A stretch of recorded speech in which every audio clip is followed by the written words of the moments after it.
Hello ವೀಕ್ಷಕರೇ, ಬಿಹಾರದ ರಾಜಕೀಯ ಮತ್ತು ನಿತೀಶ್ ಕುಮಾರ್ರ ಮನಸ್ಸಿನೊಳಗೆ ಏನಿದೆ ಎಂದು ಯಾವ ಮಾಧ್ಯಮ ಬ್ರಹ್ಮರಿಗೂ ವಿಶ್ಲೇಷಿಸಲು ಸಾಧ್ಯವಿಲ್ಲ. ಆದರೆ ಬಿಹಾರದಲ್ಲಿ ಈಗ ನಿತೀಶ್ ಎಲ್ಲಿದ್ದಾರೆ? ಅವರನ್ನು ಮೀರಿ ಬಿಜೆಪಿ ಬೆಳೆದು ನಿಂತಿದೆ. ಬಿಜೆಪಿಯ ಗೃಹ ಸಚಿವ ಸಾಮ್ರಾಟ್ ಚೌಧರಿಯವರ ಬುಲ್ಡೋಸರ್ ಸದ್ದು ಮಾಡಿ ಬಹುತೇಕ ಕಡೆ ಬಡವರ ಗುಡಿಸಲನ್ನು, ಜೋಪಡ ಪಟ್ಟಿಗಳನ್ನು, ಪೆಟ್ಟಿಗೆ ಅಂಗಡಿಗಳನ್ನು ನೆಲಸಮ ಮಾಡ್ತಾ ಇದೆ. ಬಡ ಜನರು ಬದುಕು ಕಟ್ಟಿದೆಲ್ಲ ಬಿಜೆಪಿಗೆ ಹೆಚ್ಚು ಪವರ್ ಸಿಕ್ಕಿದ ಕೂಡಲೇ ಅಕ್ರಮ ಒತ್ತರಿ ಅಂತಲೋ ಇನ್ನೇನೋ ಹೇಳಿಕೊಂಡು ನೆಲಸಮ ಆಗ್ತಾ ಇದೆ. ಆದರೂ ಮುಖ್ಯಮಂತ್ರಿ ನಿತೀಶ್ ಕುಮಾರ್ ಈ ಬುಲ್ಡೋಸಿಂಗ್ ಪ್ರಕ್ರಿಯೆಯ ಬಗ್ಗೆ ಮೌನವಾಗಿರುವುದು ಇನ್ನೊಂದು ಅಚ್ಚರಿಯೂ ಆಗಿದೆ. ಅವರು ಅತ್ತಲೂ ಇಲ್ಲ ಇತ್ತಲೂ ಇಲ್ಲ ಎಂಬಂತೆ ಸುಮ್ಮಗಿದ್ದಾರೆ. ಇವೆಲ್ಲ ಲೆಕ್ಕಗಳನ್ನು ಮಾಡಿದ ಚಾನೆಲ್ಗಳು ನಿತೀಶ್ರ ಈ ಮೌನಕ್ಕೆ ಹಲವು ಅರ್ಥಗಳನ್ನು ಕೊಟ್ಟು ನಿತೀಶ್ ಕುಮಾರ್ ಎನ್ಡಿಎಗೆ ಕೈಕೊಟ್ಟು ಮಹಾಗಠಬಂಧನ್ಗೆ ಮಾಡುತ್ತಿದ್ದಾರೆ ಎಂದು ಚರ್ಚಿಸುತ್ತಿವೆ.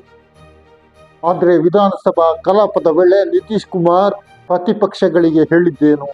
ಇನ್ನೆಂದು ನಿಮ್ಮ ಜೊತೆ ಬರುವುದಿಲ್ಲ, ಅಂದರೆ ಇಂಡಿಯಾ ಗಠಬಂಧನ್ ಜೊತೆ ತಾನು ಇಲ್ಲ, ಇನ್ನೊಂದು ತಖ್ತ ಪಲಟ್ ಅಂದರೆ ಸರ್ಕಾರ ಬದಲಾವಣೆ ಮಾಡುವುದಿಲ್ಲ ಎಂದು ನಿತೀಶ್ ಕುಮಾರ್ ಸ್ಪಷ್ಟವಾಗಿ ಹೇಳಿದ್ದಾರೆ.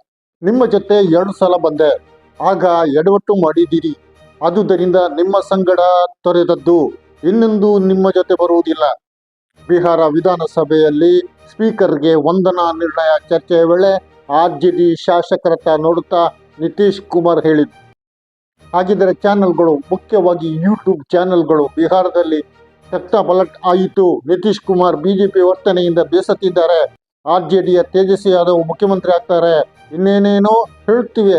ಅದರಲ್ಲೂ ಇನ್ನು ಕೆಲವು ಮಾಧ್ಯಮಗಳು ಲಾಲು ಪ್ರಸಾದ್ ಯಾದವ್ ನಿತೀಶ್ ಕುಮಾರ್ ಅವರನ್ನು ಪ್ರಧಾನಿ ಮಾಡ್ತಾರೆ.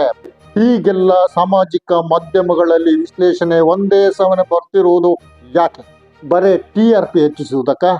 ಅಥವಾ ಇಂಥ ಸುದ್ದಿಗಳಲ್ಲಿ ಕೆಲವಾದ್ರೂ ನಿಜಾಂಶ ಇರ್ಬೋದಾ?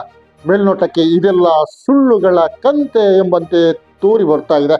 ಸ್ವತಃ ನಿತೀಶ್ ಕುಮಾರ್ ಅವರೇ ಬಿಹಾರದ ವಿಧಾನಸಭೆಯಲ್ಲೇ ಸ್ಪಷ್ಟಪಡಿಸಿದ ಮೇಲೆ ರಾತ್ರೋರಾತ್ರಿ ಮೀಟಿಂಗ್, ನಿತೀಶ್ ಎನ್ಡಿಎಯಿಂದ ಬೆಂಬಲ ವಾಪಸ್ ತೆಗೆಯುವುದು ಅಂತಿಮವಾಗಿದೆ, ಏನೇನೋ ಸುದ್ದಿ ಬರೇ ಅಧಿಕ ಪ್ರಸಂಗಗಳಂತೆ ಗೋಚರಿಸುತ್ತಿವೆ. ಇಲ್ಲಿ ಈಗ ಬಿಹಾರದ ವಿಧಾನಸಭೆಯಲ್ಲಿ ನಿತೀಶ್ ಕುಮಾರ್ ತನ್ನ ಸರ್ಕಾರವು ಕಳೆದ 20 ವರ್ಷಗಳಿಂದ ಬಿಹಾರದ ಅಭಿವೃದ್ಧಿ ಮಾಡ್ತಾ ಬಂದಿದೆ ಎಂದಿದ್ದಾರೆ. ಎನ್ಡಿಎ ಜೊತೆ ಕೂತು ಇವೆಲ್ಲ ಸಾಧ್ಯವಾಯಿತು ಎಂದು ಸೂಚನೆಯನ್ನು ನೀಡಿದ್ದಾರೆ. ಹೀಗಿರುವಾಗ ಇವರು ಎನ್ಡಿಎ ಬಿಟ್ಟು ಆರ್ಜೆಡಿ ನೇತೃತ್ವದ ಇಂಡಿಯಾ ಗಠಬಂಧನ್ಗೆ ಬರ್ತಾರಾ? ಶಿಕ್ಷಣ, ಉದ್ಯೋಗ, ಆರೋಗ್ಯ ಸಹಿತ ಎಲ್ಲ ಕ್ಷೇತ್ರಗಳಲ್ಲಿ ತನ್ನ ಸರ್ಕಾರ ನಡೆಸಿದ ಅಭಿವೃದ್ಧಿಯ ಕಥೆಗಳನ್ನು ವಿಧಾನಸಭೆಯಲ್ಲಿ ಬಿಡಿಸುತ್ತಿದ್ದಾರೆ. ಜೊತೆಗೆ ಕೇಂದ್ರ ಸರ್ಕಾರದ ದೊಡ್ಡ ಸಹಕಾರ ಅದರಲ್ಲಿ ಇದೆ ಎಂಬುದನ್ನು ವಿಧಾನಸಭೆಯಲ್ಲಿ ಬಿಂಬಿಸಿದ್ದಾರೆ. ನಿತೀಶ್ ಹೇಳಿದ್ದು, ಪ್ರಧಾನಿ ಮೋದಿ ಆಗಾಗ ಬಿಹಾರಕ್ಕೆ ಬಂದು ಯೋಜನೆಗಳನ್ನು ಉದ್ಘಾಟಿಸಿದ್ದಾರೆ, ನೀವು ಕೂಡ ಇದಕ್ಕಾಗಿ ನರೇಂದ್ರ ಮೋದಿಗೆ ನಮನ ಸಲ್ಲಿಸಬೇಕೆಂದು ಪ್ರತಿಪಕ್ಷದ ಸೀಟುಗಳಲ್ಲಿ ಕೂತಿದ್ದ ಆರ್ಜೆಡಿ ಶಾಸಕರಿಗೆ ನಿತೀಶ್ ಕುಮಾರ್ ಕಿವಿಮತ್ತು ಕೂಡ ಹೇಳಲು ಮರೆಯಲಿಲ್ಲ. ಹಾಗೆ ಸರಿಯಾಗಿ ಹೇಳುತ್ತಿದ್ರೆ ಈ ಸಲ ಜನರು ನಿತೀಶ್ ಕುಮಾರ್ ಸರ್ಕಾರಕ್ಕೆ ನಮನವನ್ನಲ್ಲ, ಬೈಗುಳಗಳ ಅರ್ಚನೆ ಮಾಡ್ತಾ ಇದ್ದಾರೆ, ನಿಂದಿಸ್ತಾ ಇದ್ದಾರೆ. 10,000 ಕೊಟ್ಟರು, ಚುನಾವಣೆ ಮುಗಿದು ಗೆದ್ದ ಮೇಲೆ ಸರ್ಕಾರ ನಮ್ಮ ಮನೆಯನ್ನೇ ಕೆಡವಿ ಹಾಕ್ತಿದೆ ಎಂದು ಜನರು ಆಕ್ರೋಶ ವ್ಯಕ್ತಪಡಿಸ್ತಾ ಇದ್ದಾರೆ. ಹೆಚ್ಚಾಗಿ ಪಾಸ್ವಾನ್ ಜಾತಿಯವರು ಇರುವ ನಳಂದದ ಆಸುಪಾಸಿನಲ್ಲಿ ಬುಲ್ಡೋಸಿಂಗ್ ನಡೆಯಿತು. ಗುಡಿಸಲು, ಜೋಪಡಪಟ್ಟಿ ಅಕ್ರಮ ಒತ್ತುವರಿ ಎಂದು ಬುಲ್ಡೋಸರ್ ದೂಡಿ ಹಾಕಿತು. ಈಗ ಬೆಗುಸರಾಯಿಯಲ್ಲಿ ಸಂತ್ರಸ್ತ ಜನರು ಪೊಲೀಸರ ಮೇಲೆ ಕಲ್ಲೆಸೆದಿದ್ದಾರೆ. ಪ್ರತಿಯಾಗಿ ಪೊಲೀಸರು ಲಾಠಿ ಚಾರ್ಜ್ ಮಾಡಿದ್ದಾರೆ. ಇದುವೇ ಈ ಸಲದ ನಿತೀಶ್ ಸರ್ಕಾರಕ್ಕೆ ಜನರು ಸಲ್ಲಿಸುತ್ತಿರುವ ನಮನಗಳು. ಆದರೆ ಇದರ ಹಿಂದಿರುವುದು ಗೃಹ ಸಚಿವ ಬಿಜೆಪಿಯ ಸಾಮ್ರಾಟ್ ಚೌಧರಿ. ಬಿಜೆಪಿಯಿಂದ ಹೀಗೆಲ್ಲ ನಡೆದಷ್ಟು ನಡೆಯಲಿ, ಜನ ತನ್ನ ಮೇಲಲ್ಲ ಬಿಜೆಪಿಯ ಮೇಲೆ ಕೋಪಗೊಳ್ತಾರೆ ಎಂದು ನಿತೀಶ್ರಿಗೂ ಗೊತ್ತಿದೆ. ಅದೇ ವೇಳೆ ಜನರಿಗೂ ಗೊತ್ತು ಇದರ ಹಿಂದೆ ಬಿಜೆಪಿ ಇದೆ, ನಿತೀಶ್ ಇಲ್ಲ ಎಂದು. ಇದರ ನಡುವೆ ಪ್ರತಿಪಕ್ಷವಾದ ಆರ್ಜೆಡಿಯ ಶಾಸಕ ಭಾಯಿ ವೀರೇಂದರ್ ಎನ್ಡಿಎ ಚುನಾವಣೆ ಗೆಲ್ಲಲಿ, ಆದರೆ ವಿಧಾನಸಭೆಯೊಳಗೆ ಸೋಲಿಸುತ್ತೇವೆ ಎಂದು ಮಾಧ್ಯಮಗಳಿಗೆ ಹೇಳಿಕೆ ನೀಡಿದ್ದಾರೆ. ಬಹಳ ವಿಶ್ವಾಸದಿಂದ ಅವರು ಹೇಳ್ತಾ ಇದ್ದಾರೆ. ಇದು ಯಾವ ಲೆಕ್ಕ? ರಾಜಕಾರಣಿಗಳು ಬಾಯಿಗೆ ಬಂದದ್ದು ಹೇಳಿಬಿಡ್ತಾರೆ ಅಂತಲ್ಲ.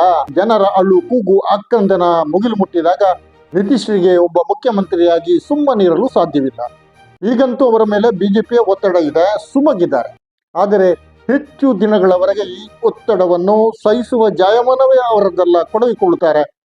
ಏನಿಲ್ಲದಿದ್ರೂ ಕೊನೆ ಪಕ್ಷ ಗೃಹ ಸಚಿವ ಸ್ಥಾನವನ್ನೇ ಸಾಮ್ರಾಟರಿಂದ ನಿತೀಶ್ ಕಿತ್ಕೊಳ್ಬಹುದು. ಆಗ ಆಳುವ NDAಯಲ್ಲಿ ಕೋಲಾಹಲ ಸೃಷ್ಟಿಯಾಗಬಹುದು. ಬಹುಶಃ ಆರ್ಜೆಡಿ ಶಾಸಕ ಭಾಯಿ ವೀರೇಂದ್ರ ಕೂಡ ಹೀಗೆ ಯೋಚಿಸಿರ್ಬೋದು. ಯೂಟ್ಯೂಬ್ ಚಾನೆಲ್ಗಳು ಇದೇ ಆಧಾರದಲ್ಲಿ ಕಥೆ ಕಟ್ಟುತ್ತಿರಬಹುದು. ಆದರೆ ಮೇಲ್ನೋಟಕ್ಕೆ ಇನ್ನೆಂದೂ ಮಹಾಗಠಬಂಧನ್ಗೆ ಮಾಡುವುದಿಲ್ಲ ಎಂದು ನಿತೀಶ್ ಕುಮಾರ್ ವಿಧಾನಸಭೆಯಲ್ಲೇ ಸ್ಪಷ್ಟಪಡಿಸಿದ್ದಾರೆ. ನಿತೀಶ್ರ ಇಂಥ ಮಾತುಗಳಿಗೆಲ್ಲ ಜನರು ಹೆಚ್ಚು ನಂಬಿಕೆ ಇಡುವುದಿಲ್ಲ. ಹೀಗೆ ಹೇಳಿದ ಮರುಕ್ಷಣದಲ್ಲಿ ಅವರಿಂದ ಇನ್ನೊಂದು ಹೇಳಿಕೆಯೂ ಬರಬಹುದು. ಈಗ ಬಿಜೆಪಿಯವರದ್ದು ಹೆಚ್ಚಾಯಿತು, ಹಾಗಾಗಿ ತಾನು NDA ತೊರೆದಿದ್ದೇನೆ ಎಂದು ಹೇಳ್ಬೋದು. ಸದ್ಯ ಹೀಗೆ ಆಗುವಂತೆ ಕಂಡುಬರುವುದಿಲ್ಲ. ಮಾತ್ರ ನಿತೀಶ್ನಂತೂ ಇರುವಲ್ಲೇ ಇರುತ್ತೇನೆ ಎಂದು ಹೇಳಿದ್ದಾರೆ. ಆದರೆ ಅವರು ಎಲ್ಲಿದ್ದಾರೆ ಮತ್ತು ಅವರ ಮನ ಎತ್ತ ಚಲಿಸ್ತಾ ಇದೆ ಯಾರಿಗೂ ಹೇಳಲು ಸಾಧ್ಯವಿಲ್ಲ. ವೀಕ್ಷಕರೇ, ನಿಮಗೂ ಗೊತ್ತು, ಅವರು ಈ ಹಿಂದೆಯೂ ಇಂತಹ ಮಾತುಗಳನ್ನು ಆಡಿದ್ದಾರೆ. ಪ್ರತಿಪಕ್ಷ ಇಂಡಿಯಾ ಕೂಟದ ರೂವಾರಿಯೇ ಈ ನಿತೀಶ್ ಕುಮಾರ್ ಆಗಿದ್ದಾರೆ. ಅವರು ಇಂಡಿಯಾ ಕೂಟ ಕಟ್ಟಿದಾಗ ಪತ್ರಕರ್ತರ ಮುಂದೆ ಸತ್ತರೆ ಇನ್ನೊಂದು ಬಿಜೆಪಿಯ ಜೊತೆ ಹೋಗುವುದಿಲ್ಲ ಎಂದು ಘೋಷಿಸಿದ್ದು ನಿಮ್ಗೆ ನೆನಪಿರ್ಬೋದು. ಅದಾಗಿ ಕೆಲವಷ್ಟೇ ದಿನಗಳಲ್ಲಿ ಅವರು ಮತ್ತೆ NDA ಜೊತೆ ಹೋಗಿ ಕೂತರು. ಇದನ್ನು ಕೂಡ ನೀವು ನೋಡಿದ್ದೀರಿ. ಹೀಗೆ ಸತ್ತು ಜೀವಂತವಾಗುವ ಕಲೆ ನಿತೀಶ್ರಿಗೆ ಗೊತ್ತಿದೆ.